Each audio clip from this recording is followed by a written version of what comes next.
Well, look at what straight people have done with marriage. They haven't exactly made it the most respectable institution in the world. And I know what gay marriage looks like, especially for gay men. And they're not the most respectful of the institution either. That's why I see so many people's husbands on Grindr.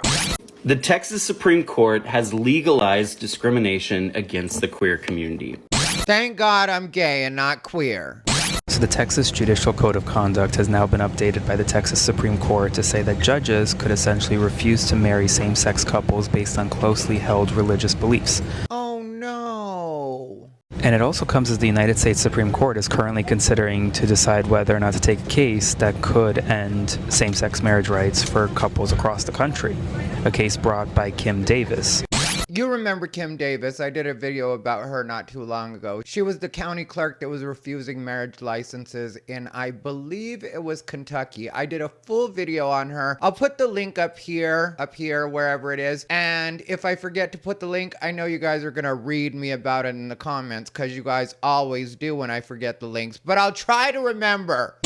The Supreme Court is set to consider that case to whether or not to take the merits of it on November 7th during its next conference. So pretty major news. We're really rolling back rights instead of adding rights. I still think this is a self-inflicted wound by the LGBTQ community, but let's keep going. Right now, it just came out that Texas Supreme Court is going to be allowing their judges to refuse same-sex marriage. Oh no. I'm sorry, you guys, but this news is just in, and I can't help but find it funny. And I'll explain why in a minute. And I know some people in the comments are going to get mad at me because they're going to be like, how dare you? Just because you don't want to get married doesn't mean it doesn't matter to the rest. Calm down, Mary. It's not always about you. Sometimes I don't care because, like I said, a lot of this is self-inflicted. So I'll get to my point in a minute, but for now, I'm letting the lady speak. Same-sex marriage is going to be refused. No, same-sex marriage isn't necessarily going to be refused. They just have the option to refuse it. I just have a question for gays for Trump. Oh, you have a question for gays for Trump? Don't try me, young lady, because I'll tell you where the real problem is in the community. And it's not the sane and level-headed, which is what the gays for Trump in a lot of cases tend to be, even if we don't necessarily look like it.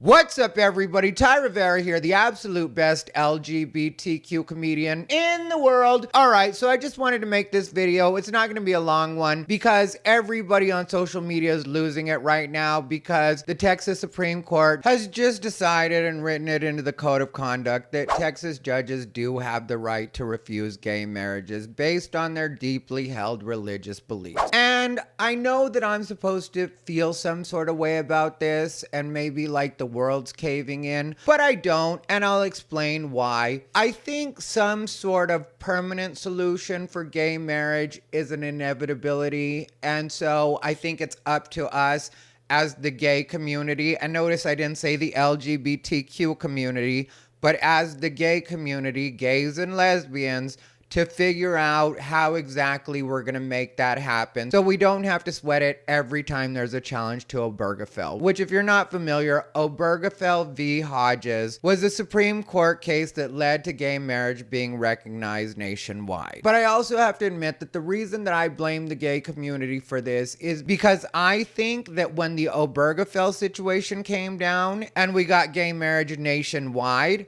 I don't think that we should have stopped pushing. I think what should have happened at that point was we should have accepted that as being a band-aid and not an actual solution. But I don't know if it's because the gay community is just lazy, or our lobbyists are just lazy, or they have ADD and that's why they just jumped right onto the trans wagon, or if everybody was just naive enough to think that that meant that now it was going to be law forever. But that's not the way it works. And what I think should have happened was, I think that the people that actually handle that, whether that's the ACLU or HRC or whoever it is that pushes the politicians to advocate for the LGBTQ community, should have made sure that somebody proposed a constitutional amendment, because a constitutional amendment is the only way that gay marriage is not going to be on the chopping block every time somebody gets squirrely about Obergefell. But I think one of the main things that would keep gay marriage from being actually codified into law would be the fact that marriage does have a religious connotation, which the gay community doesn't really want to accept that.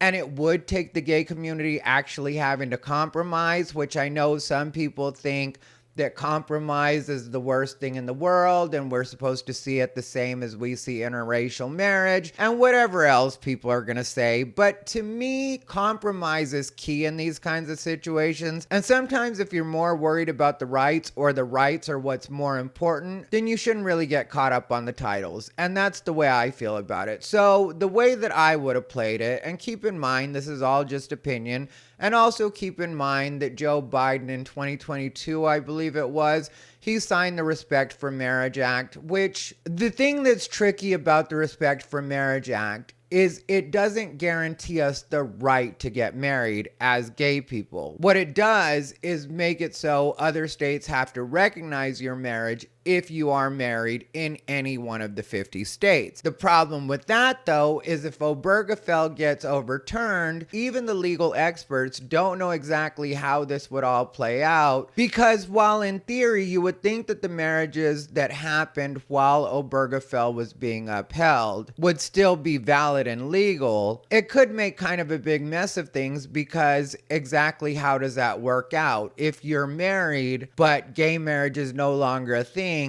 are you still married? And these are things that people do have to think about. Oh yeah, and before we go any further, I'm just gonna ask that you like, comment, and subscribe. We're on our way to 100,000 subscribers. We're making really great progress. When you hit the subscribe button, click the bell, select all notifications so that you know every time I upload. But to get back to my point about needing to compromise and not getting caught up on titles, I've always said that we as gay people, since we're always hearing how marriage is between one man and one woman, I've always thought that we as gay people should just be like, okay, I'm not really worried about the title of marriage. What I want is something that gives me all of the rights and protections the same as a marriage, and I'm not really worried about what we call it. But this is where the gay community is its own worst enemy, because the gay community always wants to compare things to things that just aren't comparable. Like they always want to be like, well, what about interracial marriage?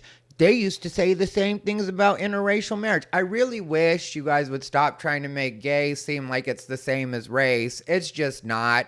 And it's insulting to a lot of people, which even if you're not worried about that, which to tell you the truth, you know my personality, I'm not really worried about insulting people. But what bothers me is I think that we really, as gay people, need to start formulating our own arguments and thinking about why it is we need the things that we need, rather than being like, well, my brother got to do that, so why can't I do it? And it's like, shut up. Just come up with your own arguments, come up with your own reasoning, and don't be afraid to be something different. That's one of the things that bothers me the most about the LGBTQ community in general, is everybody wants to talk about diversity and how our strength is in our differences, but then the minute somebody points out our differences, suddenly we're like, that's discrimination. It's like, well, do you want to be different and diverse or not? Do you want to be groundbreaking or not? Because to me, I can see the importance of something like marriage, but I personally don't see the importance of the word marriage. And I know some people will be like, well, if straight people get to be married, well, look at what straight people have done with marriage. They haven't exactly made it the most respectable institution in the world. And I know what gay marriage looks like, especially for gay men, and they're not the most respectful of the institution either. That's why I see so many people's husbands on Grindr on a regular basis, and then I meet the other husband later on Grindr. That's how much gay people care about the sanctity of marriage. So if you're not worried about the sanctity of marriage, I don't know why you're so obsessed with the title. And that's just me being 100% honest, because I'm so sick of this argument always happening and gay people not understanding that there will never be a point when we can fully relax and say, oh yeah, this is just what we are. And then I saw this guy online that was saying we have to think about the way this affects the queer community. Okay, well, I'm not worried about the queer community. I am a gay man, and what I will concern myself with is gay and lesbian. Everybody else can figure it out for themselves. And don't let me in with any other groups. The same guy was like, well, if we're thinking like Jesus thought and we're going to hold our politicians to that, then we have to think about the immigrants. Yeah, I don't want to be confused with that. My rights and their rights are not the same. And I know some people will say true liberation doesn't happen until there's liberation for all. F that. I'm not worried about anybody else. I'm worried about my rights and the lesbians' rights. And outside of that, everybody else can get fucked. I'm not worried about people that aren't from this country. I'm not worried about people that use weird pronouns and want to act like they're something different, but really they're just spicy straight people. Like I saw this couple in several of the comments on different videos regarding this that were like, we're hoping to get married soon, so how will this affect us?